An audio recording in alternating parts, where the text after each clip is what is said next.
राधे राधे दोस्तों, कैसे हैं आप लोग। आई होप अच्छे ही होंगे। चलिए तो आज आपको बना के दिखाते हैं। क्या बनाते हैं आप लोगों को बता दें। मैं तो इस साग के बारे में भी भूल जाती हूँ, पर आपको बता देती हूँ। ये साग है, क्या है क्या है क्या है क्या है क्या है, कर्मी का साग है। तो चलिए आज हम कर्मी का साग आप लोगों को बनाते हैं और दिखाते हैं कि किस तरीके से हमारे गाँव के ये चीज़ें जो होती हैं बिना बीज और एथी के पाए जाते हैं हमारे खेतों में। ये कुदरत की देन है हमारी। तो इसे और बनाते हैं और आप लोगों को दिखाते हैं कैसे कैसे इसे बनाया जाता है। ये रहा साग और ये रहा चना, और यहाँ पे मैंने कढ़ाई चढ़ा दिया है। मिट्टी की कढ़ाई में बनाएंगे। तो चलिए इसमें हम तेल डाल देते हैं।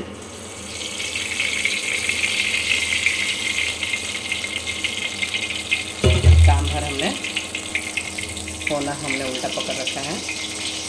काम भर तेल हमने डाल दिया है। इसमें हम डाल देंगे राई। बार बार छोले गर्म हो जाता है। इसमें राई डाल देते हैं। इसमें 2 सूखी मिर्च डाल देते हैं और अब इसको चटकने देते हैं। चलिए राई भी चटकने लगा है। मिट्टी के बर्तन में जो साग पकाइए ना, उसका टेस्ट ही बहुत अलग होता है, अस्वादिष्ट होता है। तो चलिए राई चटक रही है और मैंने बाद में 2 मिर्च और डाल दिए हैं, क्योंकि सूखी मिर्च का टेस्ट ही कुछ अलग होता है।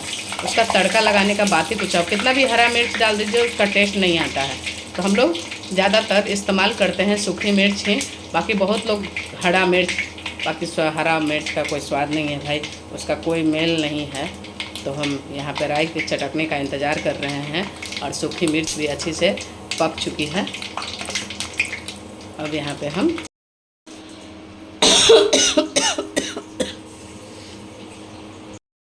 का टेक्सचर देख लेते हैं। अब इसको खुला छोड़ेंगे। देखिए साग हमारा गल चुका है और इस तरीके से चने के साथ हम प्रिपेयर किए हैं। और एक चीज़ ये हो चुका है कि वीडियो में फुल वीडियो इसकी साग के नहीं बन चुकी है, तो मैं आप लोगों को बता देती हूँ कि तड़के के बाद मैंने चना डाला है और चना डालने के बाद थोड़ा सा गरम मसाला, थोड़ा सा हल्दी डाला है। क्योंकि बता दे रही हूँ आप लोगों को, क्योंकि मेरी फ़ोन बार बार गर्म हो जाता है। गर्म होने के कारण फ़ोन का कैमरा बंद हो जाता है, तो इसलिए फुल वीडियो नहीं बन पाया है। तो मैं आप लोगों को बता देती हूँ।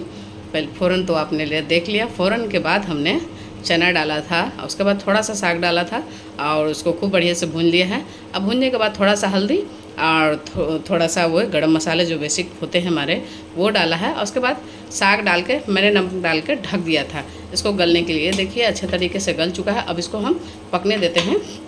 और इतना चना जो रखा है मैंने नेनुआ के लिए, ये देखिए नेनुआ मैंने छील लिया है। छीलने के बाद इतना वेस्ट निकला है और इसको इस तरीके से मैंने छील के इसको साफ़ करके धो करके रख लिया है। चलिए इस वेस्टेज को फेंक देते हैं।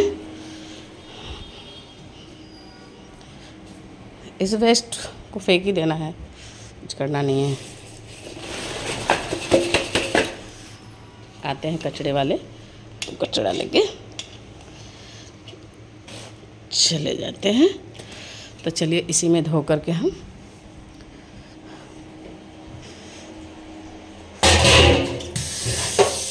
तो साग पकते हैं फिर नेनुआ की सब्ज़ी बना लेंगे। तो आप लोग इसको क्या क्या कहते हैं ज़रूर बताइएगा। हम बात करते हैं, हमारे यहाँ इसका 2 नाम है। नेनुआ हम तो हमारे यहाँ नेनुआ कहा जाता है। सतपुतिया नहीं, नेनुआ, झींगी, बहुत सा इसका नाम है भाई, हमारा इतना यादों नहीं है का बताएं। तो चलिए इसको हम बारीक काट लेते हैं।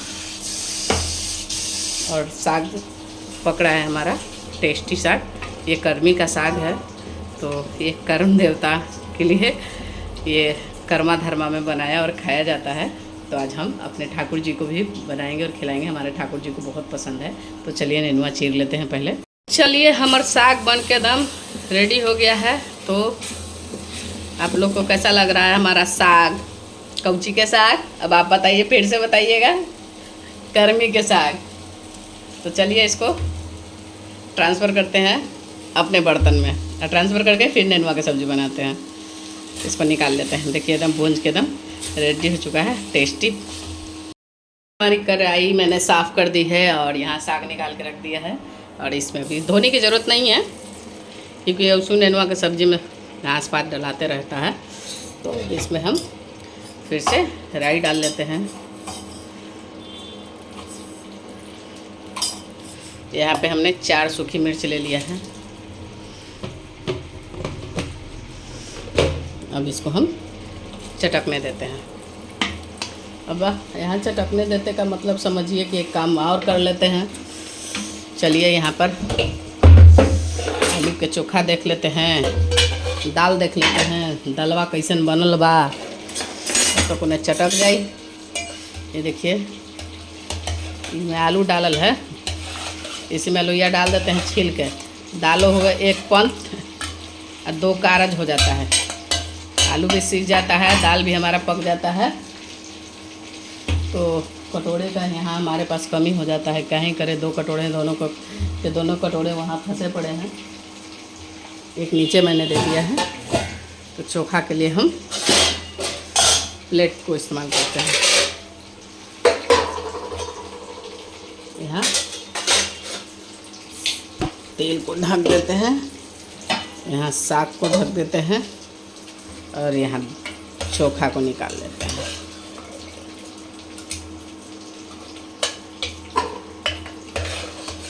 देखिए हमारा बेटा के पसंद है दाल भात आलू के चोखा। ये सब आग साग अब सब्जी से ओकरा कोनो मतलब नहीं है।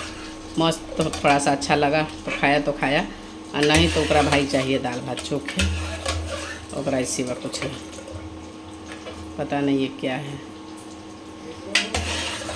आए कुछ कहते हैं नेटवा बंद कर दे, फोनवा गर्म हो जाए तो बउआ एथिया बंद कर दे, फोनवे के बंद कर दे, फ्लाइट मोड में डाल देते हैं, चालू कर देते हैं। चालू हो गलो। हमने इसमें चना डाल दिया है। अब इसमें थोड़ा सा नेनुआ डाल देते हैं। नेनुआ डालने से क्या होता है ना कि मसाला थोड़ा सा पानी छोड़ देता है ना, भुंजाई में बड़ा बढ़िया हो जाता है। खुशबू बहुत अच्छा आ रहा है। अब यहाँ से मसाले ले लेते हैं। उसमें हल्दी ले लेते हैं काम भर थोड़ा सा धनिया ले लेते हैं। इतने धनिया लेंगे, ज़्यादा नहीं। इसमें गरम मसाले तो ख़त्म हो चुके हैं, बस थोड़ा सा बचा है, वो भी हम ले लेते हैं। अब दोपहर को चाहे शाम को मसाले बना लेंगे हम। अब इसको इसमें डाल के भून लेते हैं। इसमें 1 कटा टमाटर डालेंगे हम। इसको ज़्यादा ज़रूरत नहीं, यही दिक्कत होता है, बार बार हिलते रहता है। गैसवा पर आता था, गैसवा पर बनाता था ना, नहीं हिलता।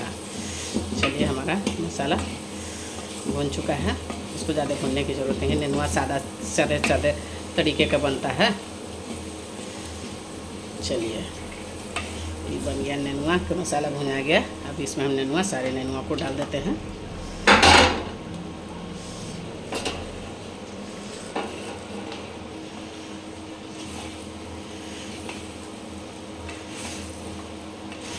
ये भी जो है पानी छोड़ने वाली सब्ज़ी है, तो इसमें भी हम हिसाब से ही नमक डालेंगे। इसमें भी हम हिसाब से ही नमक डालेंगे कि ये थोड़ा सा और डाल देते हैं कि ये भी जहर ना हो जाए। तो इसको भी अभी फ़िलहाल के लिए पानी गलने के लिए इसको ढक देते हैं और इसको पकने देते हैं। तब तक यहाँ चोखा बना लेते हैं और दाल की तड़का की तैयारी कर लेते हैं। का टेक्सचर देख लेते हैं पहले। सब्जी मस्त पानी देखें, पानी छोड़ चुका है। इसमें पानी डालने की न साग में पानी डालने की ज़रूरत पड़ती है और न नेनुआ की सब्ज़ी, तो इसको खुला ही पकने देते हैं। अक्सर सब्ज़ी लटपटाई रखेंगे क्योंकि हम लोग दाल तो पसंद नहीं था, सब्ज़ी चावल खाएंगे। तो ये सब्ज़ी बनके रेडी हो चुका है, उसको उतार लेते हैं। हाँ फोनवा है, हाँ जे पानी उबल चुका है चावल के लिए, तो यहाँ पे बर्तन भी धो लिया है। तो इसको लेकर के पहले प्लेट को लेकर के चलते हैं। लाला का चड्डी भी धोया है मैंने, प्लेट लेकर के चलते हैं वहाँ ठाकुर जी को नहाने के लिए, क्योंकि बच्चे खाने के लिए परेशान हो रखे हैं। तो पहले प्रभु को भोग लगा लेंगे, उसके बाद खाना किसी को खाने को मिलता है। तो चलिए पहले लल्ला को स्नान करा देते हैं। पहले चावल को डाल देते हैं, उसके बाद लल्ला भी यहाँ पर जल वगैरह पी लिए हैं। तो इस जल को लेकर के हम चलते हैं रसोई घर में। इस जल को हम अपने लिए रख लेते हैं कि जब हम भोजन करेंगे तो इस जल को ग्रहण करेंगे। कोई भी पानी ऐसा होता है, जल वगैरह जो होता है ठाकुर जी का भोग लगा हुआ, हम नहीं फेंकते हैं, उसको हम लोग खुद ग्रहण करते हैं। तो चलिए पहले चावल को धो लेते हैं। तो यहाँ पर डब्बे से हम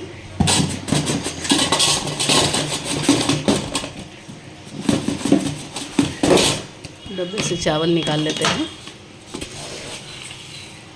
1 2 3 3.5 इतना चावल बनाएंगे तो सब कोई पूरी फैमिली हमारी खा लेती है। और इसको धो लेते हैं हम अच्छे से।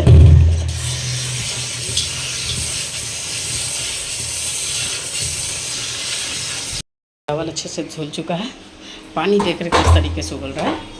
इसमें चावल को डाल देते हैं इस तरीके से पानी ले लेंगे हम, और इस तरीके से फिर से पानी ले लेंगे हम, और इस तरीके से चावल को हम डाल देंगे।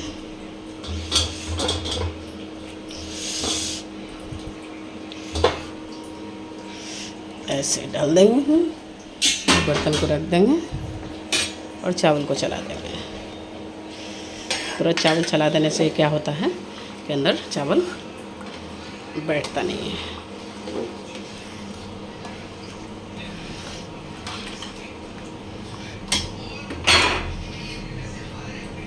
चलिए अब इसको पकने देते हैं।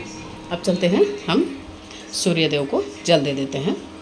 सूर्यदेव को जल दे दिया है और बगीचे में चलते हैं। चावल उबल रहा है, बगीचे में चलते फूल और तुलसी तोड़ लेते हैं। आज मंगलवार है और सिर्फ इतवार को नहीं तोड़ते, आज तो मंगलवार है तो हम तुलसी तोड़ेंगे, क्योंकि आज मेरे पास तुलसी की स्टोर भी ख़त्म हो चुका है। आपको तो पता है कि बिना तुलसी के हमारे ठाकुर जी की सेवा नहीं होती है।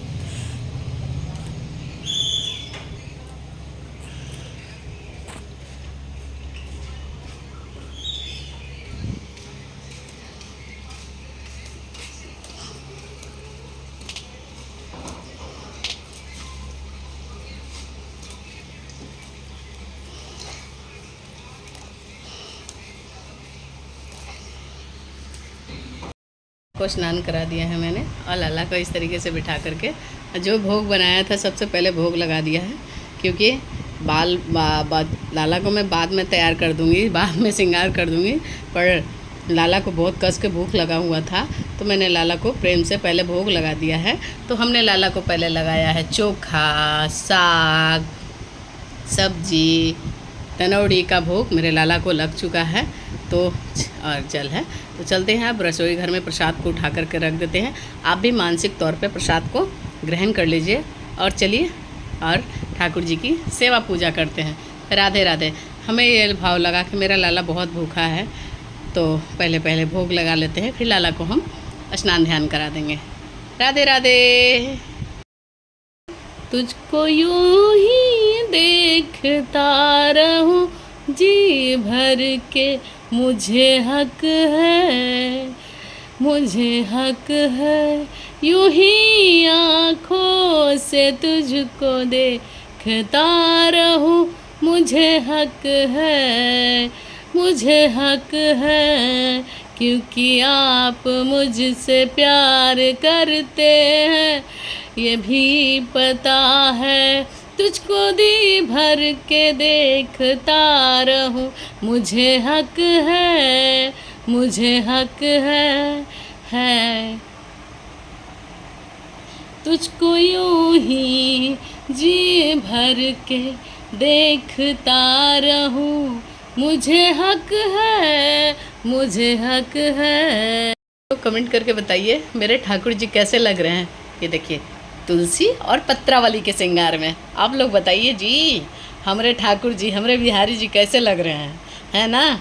दुनिया से निराले हैं, बड़े प्यारे हैं जी, बड़े प्यारे हैं, दिल के निराले हैं। अरे क्या कहें, यही मेरे महलों का राजा हैं भाई, महलों का राजा हैं। जो भी देखता है इन पे फ़िदा हो जाता है। मैं तो भाई दिलो जान से फ़िदा हो चुकी हूँ, क्योंकि ये मेरी जान बन चुके हैं, मैं इनकी जान बन चुकी हूँ। I love you Thakur ji, मेरे ब्याह के Bihari. I love you, I love you, I love. जिंदगी से तजुर्बा मिला, क्योंकि तेरे सिवा मुझे कोई चाहने वाला नहीं। तू ही मुझे चाहता है, इतना तो जानता हूँ मैं। तेरे बिना मेरा जीवन अधूरा है। आके मेरे जीवन में कर दिया पूरा है। राधे राधे। ठाकुर जी की सेवा पूजा हो चुकी है, हमने भी आरती ले लिया है और आप लोग भी आरती ले लीजिए। और वहाँ बैठे हैं हमारे ठाकुर जी, तो आप लोग बताइए हमारे ठाकुर जी कैसे लग रहे हैं। राधे राधे। और इधर बैठी है हमारी पद्मावती मैया, और मेरी लाल को दुलार करती हुई मेरी पद्मावती मैया, और हमारे तिरुपति बालाजी बैठे हैं। राधे राधे, राधे राधे। और ये पंचामृत हैं, मैंने लाला को इसमें स्नान कराया है, तो आप भी ग्रहण कीजिए। हमने ग्रहण कर लिया। और वहाँ बैठे हैं हमारे ठाकुर जी और हमारे बिहारी जी। चलिए भोग प्रसाद ग्रहण करते हैं। राधे राधे। ठाकुर जी का भोग प्रसाद ग्रहण करते हैं, और आप भी मानसिक तौर पे ग्रहण कीजिए। राधे राधे। तो आप लोगों को हमारा ये ब्लॉग कैसा लगा कमेंट करके ज़रूर बताइएगा। राधे राधे।